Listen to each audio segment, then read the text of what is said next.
আমরা কি বার্তাছি? রাষ্ট্রীয় খাবার এই ফলটার নামটা কি সবাই একটু বলে যাবেন কমেন্টে।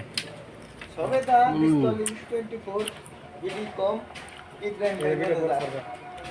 অনেক স্বাদ দেখেন। আপনারা কমেন্টে জানাবেন আপনারা এই ফলটার কি নামে চেনেন। দেখেন আমাদের আসান ব্যাপারটা আছে কতগুলা, অনেক স্বাদ, অনেক টেস্টি।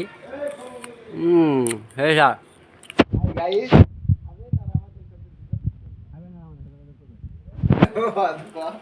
জানেন নি লাগবো না হ্যালো আম দিদি নেসাম দিদিকা ভাই আম তিন আছে একবারে বড় এই ভাই এই দেখতে পারেন হ্যাঁ এত বেরে কি হবে হ্যাঁ ভাই দেই না আর তিনটা ছোট দেখেন কত সুন্দর সুন্দর ফল।